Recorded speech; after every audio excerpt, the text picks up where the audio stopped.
우리는 요즘에 소아시아의 7교회에 보낸 편지들을 우리가 살펴보고 있는데, 이 편지들을 우리가 공부하면서 이게 뭐 단순히 옛날에 그 시대에 거기에 우리 주님이 보내신 편지래 이렇게 공부하고 말면 아무 의미가 없습니다. 이 편지들이 오늘 우리 교회에 비추어 볼 때 우리 교회는 어떠한가를 진단할 수 있는 기준이 되어야 하고, 또 우리 개인의 신앙도 점검해 볼 수 있는 그런 평가지가 되어야 합니다. 만약에 주님이 오늘 우리 교회의 모습을 보시면서 편지를 보내신다면 어떤 편지를 보내실까? 또 우리의 신앙의 내면을 깊이 불꽃 같은 눈동자로 살피시면서 어떤 부분들을 말씀하시고자 할 때 어떤 내용을 말씀하실까? 사실 이런 것들을 생각하면 두렵지 않습니까? 우리가 이제 이런 공부를 하나하나 하면서 그게 옛날 거기에 주신 편지가 아니라 오늘 우리에게 주신 편지다라고 생각을 하고 공부를 해보면 좋을 것 같습니다. 오늘은 그 편지 중에 5번째로 이제 사대교회에 보낸 편지를 살펴보게 됩니다. 사대교회는 이제 전체적인 칭찬은 없어요. 몇 명에 대한 이야기는 있지만 이제 칭찬 없이 책망만 받은 교회인데, 먼저 전체적인 구조를 좀 살펴보도록 하겠습니다. 수신자는 우리가 여기 본문에 나와 있듯이 사대교회입니다. 사대교회 사자에게 편지하라 이렇게 되어 있는데, 영어 이름으로는 사르디스고 지금 터키식 발음으로는 살리히리라고 되어 있습니다. 발신자는 이제 각 교회마다 주님께서 그 상황에 맞게 설명을 하시는데, 특별히 이 사대교회는 하나님의 7 영과 7 별을 가지신 이가 이르시되, 그래서 7 영과 7 별을 가지신 분이다 이렇게 말씀을 하고 있죠. 자, 이제 칭찬은 없고 이제 책망만 있는데, 이 책망은 내가 내 행위를 아노니 내가 살았다 하는 이름은 가졌으나 죽은 자로다 그랬습니다. 유명무실하다는 거죠. 산송장과 같고 껍데기는 멀쩡한데 실제는 생명력이 없다는 거예요. 자, 여기에 대한 처방이 어떻습니까? 너는 일깨어 그 남은 바 죽게 된 것을 굳건하게 하라. 내 하나님 앞에 내 행위에 온전한 것을 찾지 못하였으니 그러므로 내가 어떻게 받았으며 어떻게 들었는지를 생각하고 지켜 행하라. 자, 그러니까 아직 살아있으나 죽은 자인데 완전히 죽지는 않았기 때문에 살아있는 부분이 있다면 그것을 굳건하게 잡아서 다시 온전하게 살리라는 겁니다. 자, 불순종에 대한 경고는 어떻게 되어 있을까요? 만일 일깨지 아니면 내가 도둑같이 이르리니 어느 때에 네게 이르는지 내가 알지 못하리라. 자, 도둑같이 임한다는 얘기는 이제 심판하러 오신다는 얘기죠. 자, 그런데 그 교회에 옷을 더럽히지 않은 자 몇 명이 내게 있어 흰옷을 입고 나와 함께 다니리니 그들은 합당한 자라. 그러니까 몇 명은 옷을 더럽히지 않았다. 옷을 더럽힌다는 건 행실을 더럽히지 않았다는 거거든요. 그런 자들이 몇 명 있었다는 거예요. 그래서 지금이라도 만약에 회개하고 돌이킨다면 이기는 자는 이와 같이 흰옷을 입을 것이고 내가 그 이름을 생명책에서 결코 지우지 않을 것이고 그 이름을 내 아버지 앞과 그의 천사들 앞에서 시인하리라. 이렇게 말씀을 하시면서 믿음으로 이겨내기를 원하는 이런 구조를 가지고 있습니다. 자, 그러면 이 사대 교회에 대한 내용을 이제 하나하나 좀 살펴보겠습니다. 먼저 수신자는 이제 사대 교회의 사자다. 사대 교회의 대표자인 사자에게 보내지만 사실은 사대 교회 교인들에게 보내는 것이죠. 우리가 7 교회가 위치한 지도를 통해서 보면 이 사대라고 하는 지역은 우리 지난주 살펴본 두아디라에서 남쪽으로 약 48km 떨어진 정도에 위치한 이제 도시입니다. 사대는 이제 역사적으로 보면 기원전 6세기에 리디아 왕국 혹은 루디아 왕국으로 알려진 그 유명한 이 왕국의 이제 수도였고 가장 화려하고 부유한 도시 중에 하나였습니다. 자, 그런데 그 이후에 이제 페르시아의 고레스나 헬라의 알렉산더 그리고 수리아의 안티오코스에 의해서 계속해서 침략을 받으면서 점점 쇠락해지게 됩니다.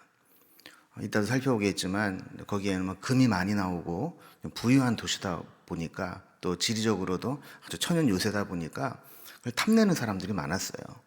그래서 계속해서 침략을 받다 보니까 옛날에는 큰 왕국의 수도였던 도시가 점점 이제 쪼그라들게 된 것이죠. 그 설상가상으로 주 17년경에는 큰 지진이 일어나서 폐허가 되어버리고 맙니다. 그래서 그냥 역사 속에서 사라질 뻔했는데 로마의 이 티베리우스 황제가 이 사대의 옛 명성을 기억하고 다시 재건을 합니다. 그래서 이 요한계시록이 쓰여질 당시에 이 사대는 이렇게 계속 침략을 받아서 막 몰락을 하다가 지진으로 폭삭 망했다가 로마의 티베리우스 황제에 의해서 다시 재건되고 있는 그런 상황에서 이 편지가 쓰여졌습니다. 이 사대는 이제 지역적으로 보면 트몰로스 산의 북쪽에 있는 요새로 천혜의 요지였습니다. 편지에 회개하지 않으면 주님이 도둑같이 이를 것이다 그랬잖아요. 이 말씀은 이제 역사적으로 이 사대가 가지고 있는 배경을 보여주고 있는데, 이 사대는 아주 천연 요새와 같이 둘러싸인 산에 견고한 성읍을 쌓고 지키고 있습니다. 사진에 이렇게 보시면 그 앞뒤로 저는 뒷면인데 큰 산이 있지 않습니까? 산이 그냥 마치 성벽처럼 돼 있어요. 그래서 그 위에다가 이렇게 성벽을 쌓아서 지키고 있게 되면 그 성을 이제 함락시키기가 매우 어려운 거죠. 페르시아도 이 사대를 정복하기 위해서 군대를 이끌고 왔는데 14일 동안 포위만 하고 있고 그 성을 점령하지를 못했어요. 그런데 이 사대 사람들은 그 지형적인 이 천연 요새만 믿고 뭐 싸울 생각도 안 하고 그냥 파수꾼 병사들 몇 명만 그 성벽에 배치를 해놓고 아주 안일하고 해이하게 이제 보내고 있었죠. 그런데 이제 뭐 한 병사가 보초를 쓰다가 뭐 워낙 뭐 페르시아 군대를 할지라도 그 성을 뚫을 수가 없으니까 뭐 파수꾼도 할 일이 없는 거예요. 그래서 이제 꿈뻑뻑 졸다가 이 고개가 푹 떨어지면서 이 투구가 그 절벽 밑으로 떨어지고 만 겁니다. 자, 이렇게 됐을 때 이 군인이 아무 생각 없이 그 밑에 비상 통로를 통해서 그 투구를 주우러 내려와요. 그리고 내려와서 이 투구를 주워 가지고 다시 이제 올라가게 되는데, 이 페르시아의 정탐꾼이 그 장면을 목격을 하게 됩니다. 그리고 나서 저기에 비밀 통로가 있었구나, 이거를 깨닫게 되고 이것을 이제 고레스 왕에게 이야기를 하고, 이 고레스가 군대를 이끌고 밤에 그 비밀 통로를 통해서 사대 성으로 습격을 해서 들어가게 됩니다. 그래서 그 완벽하게 갖추어졌던 이 사대가 그 작은 사건으로 인해서 완전히 밤에 도적같이 임한 이 페르시아의 군대에 몰락하게 되는 그런 이제 기억을 가지고 있습니다. 자, 또한 이제 사대는 황금의 도시라고 불렸습니다. 그 사금이 많이 나와서 당시에 최대의 금 생산지로 금이 많이 나온다는 얘기는 돈이 많이 모인다는 거 아니겠어요? 사대 앞에 흐르는 이제 팍툴루스라는 강이 있는데 그 강에서 이제 금이 어마어마하게 나오는 거예요. 그래서 여러분 왜 마이다스의 손이다 이런 얘기 들어보셨죠? 히랍 신화에 보면 만지는 것마다 막 금으로 변하고 나중에는 뭐 자기 딸도 예쁘다고 만졌는데 딸이 막 금덩어리로 변하고 막 이제 그랬다는 이제 신화가 있는데, 그 신화의 배경이 바로 여기에 이 팍툴루스 강이 이 사대에 있는 흐르는 강입니다. 자, 그리고 역사상 최초로 금으로 주화를 만들어서 금화, 은화를 만들어 사용했던 곳이 바로 이 루디아 왕국 사대였어요. 또한 사대는 섬유 산업과 염색업이 발달을 해서 경제적으로도 매우 부유한 곳이었습니다. 그래서 사대교회에 보낸 편지를 다시 한번 쭉 살펴보면요, 옷에 대한 얘기가 많이 나와요. 그래서 4절과 5절을 중점적으로 보면 그 옷을 더럽히지 아니한 자, 또 뭐 흰 옷을 입고 또 이기는 자는 흰 옷을 입을 것이요. 이렇게 옷에 대한 얘기가 많이 나오는 게 이 사대 지역에 이렇게 섬유 산업이 발달했기 때문에 그렇습니다. 자, 그러니까 뭐 금도 많이 나오고 뭐 산업도 발달하고 이러다 보니까 자연스럽게 돈이 많이 모이게 되고 돈이 많이 모이다 보니까 사치와 향락과 방탕의 도시가 되고 말았습니다. 이렇게 금이 많이 나오고 풍요롭다 보니까 아까 말씀드린 것처럼 뭐 페르시아나 알렉산더나 수리아나 뭐 힘만 있으면 여기를 막 차지하고 싶은 거예요. 그래서 끊임없이 전쟁이 일어나고 이 전쟁에 대한 불안함이 있게 되니까 이들이 종교심으로 이겨내려고 당시에 가장 큰 신전 중에 하나인 아데미 신전, 아르테미 신전을 그곳에 세우게 됩니다. 그래서 지금은 기둥만 이렇게 남아 있어요. 그런데 이 기둥이 얼마나 크고 그 기둥들이 세워져 있는 터들을 이렇게 쭉 보면 건물 크기만 100m, 50m에 이르는 어마어마한 거예요. 지금 저 두 개의 기둥이 삐쭉하게 있잖아요. 지금 이제 저거만 남아 있고 나머지는 다 이렇게 부러져 가지고 밑으로 내려와 있는데 저 정도의 높이로 그 건물이 있다고 한번 생각을 한번 해보세요. 얼마나 웅장했는가. 그래서 지금 사대에 이 남은 것은 돌덩어리만 있고 몇 개 남아 있지 않지만 그 거대한 석조 건물을 가지고 있을 정도로 이 아데미 신을 섬기는 풍요의 신을 섬기는 그런 곳이었습니다.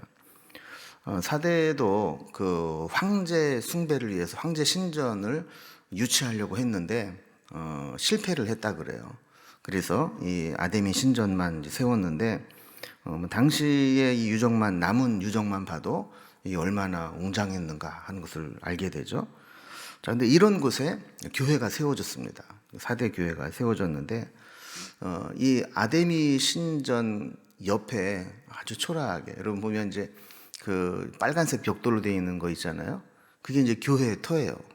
그리고 아까 뒤에 봤던 그 기둥들, 그 큰 기둥들이 아데미 신전이고, 그래서 이 아데미 신전 그 기둥 사이에 있는 이 그림을 이렇게 보면 이 뭐 한 두 개 정도 사이에 있는 하나밖에 안 되는 그런 이제 작은 초라한 이제 모습이지만 이 속에서 사람들이 모여서 이제 예배를 드리고 또 교회로 모였다라는 겁니다. 사대 교회가 어떻게 세워졌는지 기록에 정확히 남아 있지는 않지만 오늘 본문을 통해서 보면 당시에 꽤 번성하고 또 주변에 소문이 났던 그런 교회였음을 알게 됩니다. 사대 교회는 이제 다른 교회와 달리 교회의 대내외적으로 교회를 위협할 만한 어려움들이 별로 없었습니다. 자, 그런데 문제는 뭐냐면 이렇게 별 문제가 없다라고 하는 것이 더 심각한 문제가 될 수 있다는 것을 보여줘요. 요한계시록에 등장하는 7교회들을 보면 교회를 공격하는 마귀의 3가지 큰 무기들을 우리가 볼 수 있는데 첫 번째는 외적인 박해입니다. 그래서 서머나 교회나 빌라델비아 교회 같은 경우는 막 순교자가 나오고 외적으로 그냥 막 힘들게 박해를 하는 교회입니다. 두 번째 마귀의 무기는 내적인 이단들이에요. 그래서 뭐 니골라당이라든지 또 발람의 교훈이라든지 또 이세벨주의라든지 이런 것들이 이단들이 막 들어와서 교회를 막 휘저어놔요. 그래서 에베소 교회, 버가모 교회, 두아디라 교회 이런 경우는 뭐 외부의 핍박보다는 교회 내부에 들어온 이단으로 인해서 교회가 어려움을 겪습니다. 세 번째는 물질적 풍요와 또 아무런 문제 없는 게 문제가 돼요. 그래서 사대교회나 또 빌라델비아 교회 이런 교회들은 너무 안일하고 너무 아무 문제가 없다 보니까 그냥 나태해져서 문제가 되는 교회입니다. 사대교회는 이렇게 뭐 외적인 박해도 없고 그렇다고 뭐 내부에 뭐 이단과 싸울 일도 없고 아무런 도전이 없는 어떻게 보면 신앙의 무풍지대와 같은 그런 곳이었죠. 니골라당이나 발람의 당, 이세벨주의, 박해로 인한 순교, 또 경제적인 어려움 이런 신앙 때문에 갖게 되는 어려움들이 하나도 없는 도전이 없는 곳이었습니다. 그래서 뭐 이런 이야기가 있어요. 도전이 없는 곳에는 응전도 없고 응전이 없는 곳에는 발전도 없다. 여러분 역사는 항상 무엇인가 도전이 생기고 그 도전에 극복하기 위해서 응전하는 일들이 일어나고 그러면서 계속 발전해 가는 건데 신앙도 마찬가지라는 거죠. 여러분 우리가 평안하고 아무 일 없을 때는 신앙이 성장하는 게 아니라 오히려 나태하고 막 깔아지기 쉬워요. 여러분 요즘 보세요. 뭐 교회 오고 싶어도 못 오게 하고 막 이러니까 교회도 안 나가고, 뭐 봉사도 할 게 없으니까 뭐 해야 봉사를 하는데 봉사도 못 하고, 이렇게 그냥 가만히 있고 막 그러면 막 편안해지고 내가 이 에너지를 가지고 더 빡세게 기도하고 막 더 말씀 앞에 무릎 꿇고 이게 됩니까? 잘 안 되잖아요. 그러니까 오히려 아무 일도 없다는 게 우리의 신앙을 가라앉게 만들고 영적으로 침체하게 만들 수 있다는 것을 보게 되는 거죠. 사실은 이게 치열한 영적 전투가 있고 뭔가 싸움이 있어야 우리의 신앙도 계속 살아있게 되고 계속 힘을 얻게 되는데, 그게 안 되고 어느 순간 현실과 타협하게 되고 나중에는 완전히 동화되면 그때는 소망이 없어지게 된다는 거예요. 사자는 죽은 고기를 싫어한다는 말과 같이 마귀도 죽은 교회는 건드리지 않습니다. 이미 잠들어 있고 죽어 있는데 뭐하러 건드리겠어요. 마귀에게도 관심이 없는 그런 교회가 되어버리고 말았다는 겁니다. 자, 이렇게 물질적 풍요와 또 신앙적 무풍지대 속에서 사대교회는 영적으로 심각한 문제를 갖게 됩니다. 그래서 교회들이 주님께 이제 책망을 받는 교회들이 있는데, 제가 볼 때는 가장 심각한 책망을 받은 교회가 사대교회예요. 어떤 책망을 받았어요? 내가 살았다는 이름은 가졌으나 죽은 자로다. 여러분, 사실 이것보다 더 두렵고 이것보다 더 심각한 말씀이 어디 있겠어요? 여러분, 사람의 사망 진단은 의사가 내리지만 교회의 사망 진단은 우리 주님이 내리십니다. 그런데 사대교회를 향해서 이제 사형 선고를, 사형 진단을 내리는 것과 사망 진단을 내리는 것과 같은 거예요. 여러분, 육체의 생명은 살았는지 죽었는지 확인이 분명하죠. 숨을 안 쉬면 이제 사망한 거 아닙니까? 근데 영적인 생명이나 교회의 생명은 이 생사 여부를 확인하기가 쉽지 않습니다. 겉으로는 멀쩡한 것 같은데 속으로는 골병이 들어있고 죽어 있는 경우가 있다라는 거예요. 마치 잘 꾸며놓은 이 공동묘지, 공원묘지처럼, 우리나라는 이제 사실 이제 묘지가 다 산에가 있잖아요. 근데 이제 서양에는 묘지가 공원처럼 돼 있어요. 그래서 사람들이 와서 쉬기도 하고 또 뭐 만나기도 하고, 그리고 꽃 같은 거로 막 장식도 해놓고 막 꽃밭도 만들고 그러거든요. 그러니까 겉으로 보기에는 공원처럼 보이지만 사실 들어가면 죽은 사람들이 있는 묘지인 것과 마찬가지로 이 사대교회 역시 이렇게 겉으로는 그럴듯한 교회지만 속으로는 사실은 생명력이 전혀 없는 죽은 교회와 같다라는 거예요. 자, 그러면 왜 사대교회가 주님으로부터 그런 책망을 받았는지 말씀을 통해 살펴보도록 하겠습니다. 자, 두 번째로 이제 살펴볼 것은 발신자, 편지를 쓰신 발신자는 예수님이라고 했는데, 예수님은 이제 사대교회의 자신의 모습을 소개하시면서 1절에 보면 하나님의 7 영과 7 별을 가지신 이가 이르되, 이랬죠. 여러분, 7 영은 뭘 얘기하는 거겠어요? 7은 뭐 영이 7개 있다는 얘기가 아니라 7은 완전수기 때문에 완전하신 영, 성령님을 가리킨다고 그랬어요. 자, 그리고 7 교회의 7 별은 누구예요? 7 교회의 지도자들이죠. 그래서 우리가 요한계시록 1장 20절에 보면 7 별은 7 교회의 사자요, 이게 설명을 해 주셨어요. 자, 그러니까 7 교회의 사자를 가지신 분이 예수님이시다, 이렇게 말씀하고 있는 겁니다.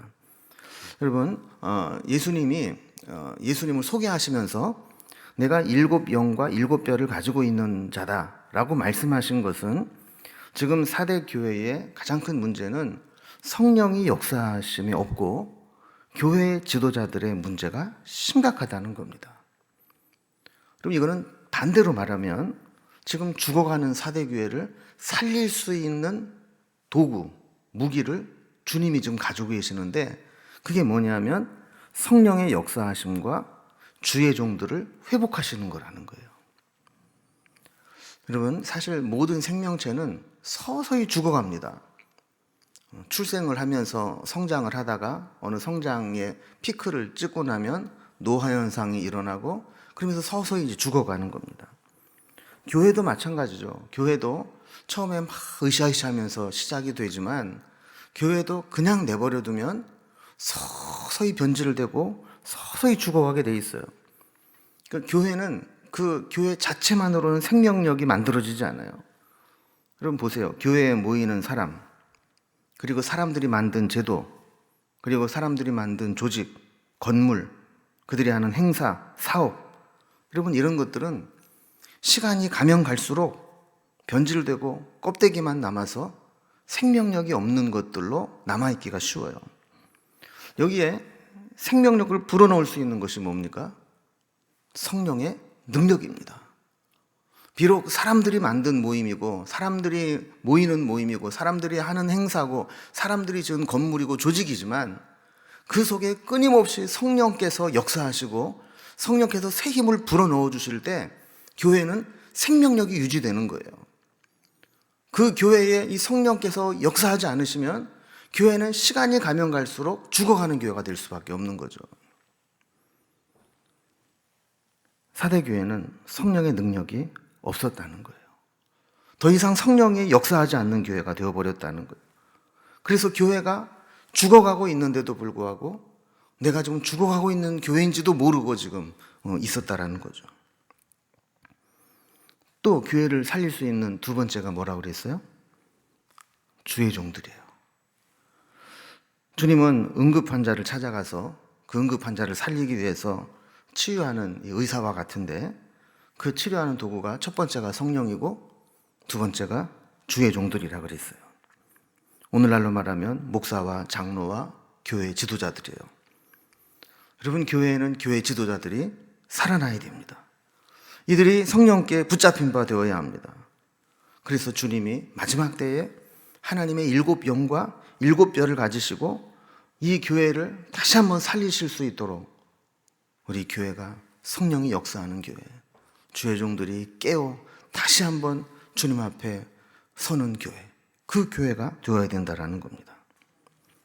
자, 세 번째, 사대교회가 받은 책망이 있어요. 아까도 말씀드린 것처럼 사대교회는 칭찬 없이 책망만 받은 교회였다 그랬죠? 자, 1절에 보면 어떤 책망을 받았습니까?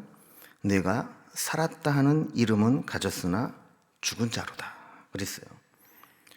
소문은 났지만 실상은 아무것도 아니라는 거예요. 겉으로는 번지르르하게 교회 간판을 걸고 모이고 있지만 주님이 보실 때에는 그 교회 본질이 전혀 남아있지 않은, 그래서 우리가 볼 때는 무슨 교회다 모이지만 주님이 볼 때는 그건 교회가 아니다 라고 평가할 수밖에 없는 그런 교회라는 거예요. 그럼 얼마나 두려운 말씀입니까? 다 살아서 멀쩡히 왔다 갔다 움직이고 있는데 주님이 볼 때는 다 그 시체들이 움직이는 거지 그 살아있는 사람 아니야. 뭐 마치 좀비가 움직이는 것처럼 생명력이 없는 다 죽은 교회라는 거예요. 그럼 왜 그럴까요? 사람들끼리 모여서 예배를 드리지만 거기에 성령의 감동이 없어요. 사람들끼리 이런저런 회의도 하고 뭐 부서별로 뭐 사업 구상도 하고 행사를 계획해서 진행하기도 하고 프로그램들을 막 돌리는 멀쩡한 교회 같은데 그 중심이 예수 그리스도를 향하지 않고 사람 중심으로 돌아가고 있어요. 교회에서 별짓을 다 해도 회개가 일어나지 않고 아무런 변화가 일어나지 않고 신앙생활을 5년, 10년, 20년, 30년, 50년을 해도 조금 더 성장하지 않고 복음의 능력도 나타나지 않고 그저 사람들이 모였다가는 인간들의 모임으로 전락해버리고 말았다는 겁니다. 여러분 교회가 자기의 의의를 나타내는 곳이고 자기를 자랑하는 곳이고 자기 만족을 위해서 모이는 곳으로 전락해버리면 그것은 살았다는 이름은 가졌으나 죽은 교회라는 평가를 받게 됩니다. 저는 요즘에 우리 한국 교회가 이런 모습으로 변해가고 있지는 않는가 하는 두려움이 앞섭니다. 여러분 교회에 회개가 없어졌어요. 뭔가 분명히 잘못돼 가고 있는데 그걸 스스로 바로잡을 수 있는 자정 능력이 없어요. 교회가 세상 좋아하는 거 똑같이 좋아하고 세상의 풍조 그대로 따라가고 세상적인 기준으로 평가하고 얼마나 이기적인지 사랑이 식어져가고 교회 안에서도 누가 더 크냐 권력과 높은 자리를 좋아하고 탐하고 정말 교회에서 영혼 구원과 복음과 성령의 역동적인 역사하심에는 관심이 없고 그저 자기 만족을 위해서 교회가 존재하는, 여러분 그런 교회라면 주님이 그 교회를 뭐라고 평가하시겠느냐는 거예요. 이런 모습을 가지고 있었던 사대 교회에게 주님이 처방을 내리십니다. 사대 교회는 실상은 죽은 교회와 같지만 마지막으로 기회를 주신다는 거예요. 심폐소생술을 하듯이 특단의 조치를 주님이 요구하고 계십니다. 여러분이 육신의 생명은 한번 숨이 넘어가고 죽으면 다시 살아날 수 없지만 영적인 생명이나 교회의 생명은 다시 살아날 수 있어요. 아까 말씀드린 것처럼 성령이 다시 역사하기 시작하고 주의 종들이 깨어서 몸부림을 치면 다시 살아날 수 있다는 거예요. 그러나 그렇다고 해서 죽어져 가는 교회를 다시 살리는 게 결코 쉬운 일은 아닙니다. 그리고 이제 의료 드라마 같은 것들을 보면 막 응급실에서 그냥 막 심폐소생술 하는 장면이 나오잖아요. 여러분 그걸 보면요 뭘 느끼세요? 여러분 이게 얼마나 힘든 일인지 몰라요. 그래서 막 젊은 청년 의사들도 올라타서 그냥 막 흉부 압박을 하면서 이 심폐소생 하는데 여러분 기껏해야 한 2, 3분도 못해요. 그러면 땀을 뻘뻘 흘리면서 지쳐가지고 또 바꿔서 하고 또 1, 2분 하다 보면 또 바꿔서 하고 그러면 그 정도로 힘이 드는 거예요. 저도 글을 읽다 보니까 여러분 이 갈비뼈 밑에 명치 있는 부분에 심장이 있는데 이게 안 뛰게 되면 외부에서 충격을 줘서라도 뛰게 해야 되니까 이게 보통 압박을 해서는 안 된다는 거예요. 그냥 온 힘을 다해서 그냥 폭폭 눌러야 되는데 그래서 살려놓고 나면 갈비뼈가 부러지는 사람들이 많다는 거예요. 그 정도로 힘이 드는 거예요. 여러분 교회도 죽어가는 교회 다시 살리는 게 쉬운 게 아니에요. 제가 이번 주에 우리 동기 목사 하나를 만났는데 그 동기 목사하고 이런저런 얘기하면서 우리 코로나 때문에 목회가 더 힘들다. 옛날에는 그냥 예배만 드리고 신방만 하면 됐는데 요새는 막 영상도 찍어야지 막 해야 될 일이 막 더 많다 막 이러면서 이제 막 하소연을 했어요. 그러면서 이제 하는 얘기가 이제 그 목사도 그 담임 목사가 돼가지고 그냥 어떻게든지 교회를 다시 살려보려고 막 전통적인 교회 막 100몇십 년 된 교회를 살려보려고 그냥 막 애를 쓰다가 뭐 탈진이 와버린 거예요. 그래가지고 한 1년 동안 뭐 거의 그냥 강제 안식년을 하면서 그냥 막 제주도로 휴양을 가서 몸을 추스리고 막 공황장애까지 오고 막 이렇게 힘이 드는 거예요. 그러면서 저보고도 너무 열심히 하지 말라고 그러다가 병난다고 막 이러면서 막 그러는데 여러분 그래도 할 수밖에 없는 게 뭐냐면 여러분 교회를 살리는 게 쉬운 일이 아니라는 거예요. 그냥 가만히 있으면 되는 게 아니라는 거죠. 뭐래도 자꾸 해야 되고 뭔가 우리 교인들이 조금이라도 영적으로 깨어있고 말씀을 보고 기도하고 할 수 있도록 자꾸 그걸 마련해 주기 위해서 이렇게 몸부림을 칠 수밖에 없는 거죠. 그래서 2절과 3절을 보면 그 방법들을 이렇게 이야기하고 있어요. 너는 일깨어 그 남은 바 죽게 된 것을 굳건하게 하라. 내 하나님 앞에 내 행위에 온전한 것을 찾지 못하였노니 그러므로 내가 어떻게 받았으며 어떻게 들었는지 생각하고 지켜 회개하라. 여러분 여기 있는 처방을 몇 개로 정리를 해보면요. 첫 번째로 일깨어 그랬어요. 여러분 일깨어의 원어적 의미는 깨어 있어라 이런 의미예요. 그래서 일깨어의 헬라어 동사는 현재 진행형 동사를 사용하고 있어요. 그러니까 한번 깼다가 자는 게 아니라 계속 깨워서 안 자려고 몸부림을 쳐야 되는 거예요. 이 원어적 의미가 뭐냐면, 여러분 이 죽어져가는 불씨를 살리기 위해서 이렇게 부채질을 하잖아요. 그럼 어떻게 해야 돼요? 쎄 빠지게 해야 돼요.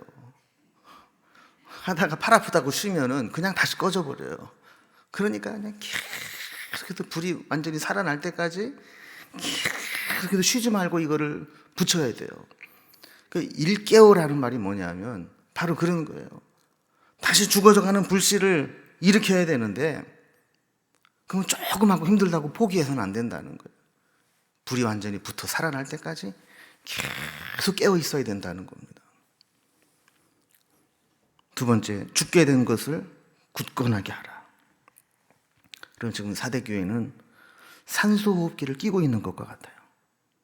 그래서 이게 지금 당장의 모습으로는 이게 살아날지, 산소호흡기만 떼면은 그냥 숨을 거둘지 모르는 상황이라는 거예요. 다 죽어가고 있지만 아직 살아있는 부분이 남아있는 거죠.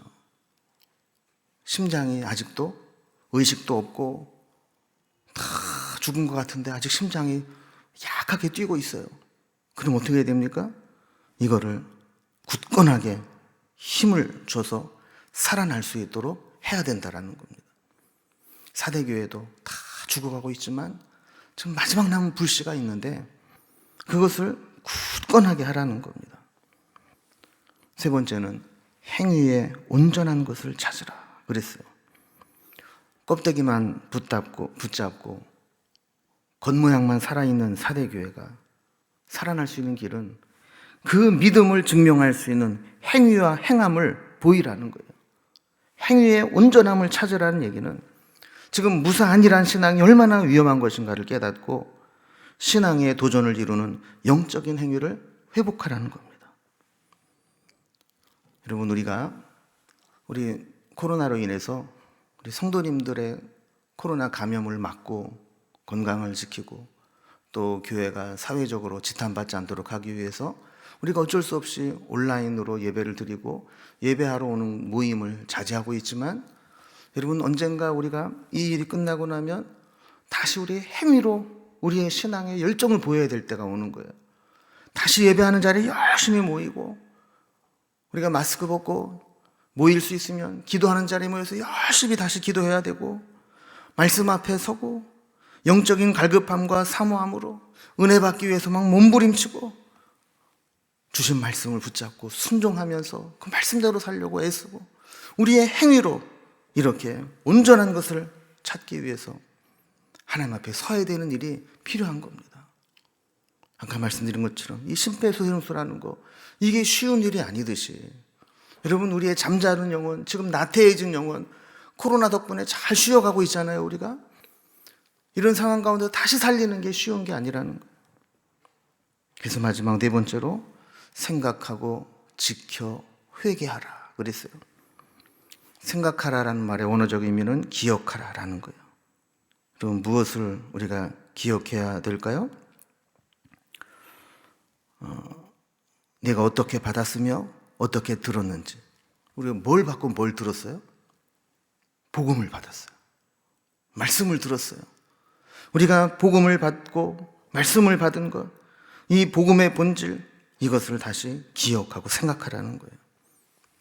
여러분, 신앙의 연수가 많아지면 신앙이 더 깊어져야 되는데 잘못하면 복음의 감격을 잃어버리기가 쉬워요. 여러분, 옛날에 처음 예수 믿고 은혜 받을 때는 막 십자가만 생각해도 막 감격이 되고 이랬는데, 지금은 뭐 교회 와도 뭐 감동도 없고 감격도 없고 이렇게 될 수 있잖아요. 그래서 생각하라라는 것은 다시 복음의 본질을 생각하고 기억하라는 거예요. 지키라, 이 말은 순종하라는 거예요. 여러분, 우리가 몰라서 못하는 게 아니잖아요. 순종을 안 하니까 문제죠. 여러분, 우리가 주신 말씀 얼마나 순종하고 있습니까? 또 회개하라 그랬어요. 회개의 원어적 의미가 뭡니까? 방향을 바꾸어 돌아서라 하는 거예요. 그냥 후회하는 게 회개가 아니고, 내 잘못을 깨달았으면 방향을 바꾸어서 돌아서는 것, 이게 회개라는 거예요. 우리의 신앙에 문제가 발견되면 방향전환을 해야 되는 겁니다. 네 가지를 기억하세요. 일깨워, 쎄 빠지게 깨어 있어라. 그리고 죽게 된 것을 굳건하게 하라. 아직 살아있는 부분, 내 신앙이 완전히 죽지 않고 뭔가 가능성 있는 부분이 있으면 그거를 붙잡고 살려내라. 세 번째는 행위에 온전한 것을 찾으라.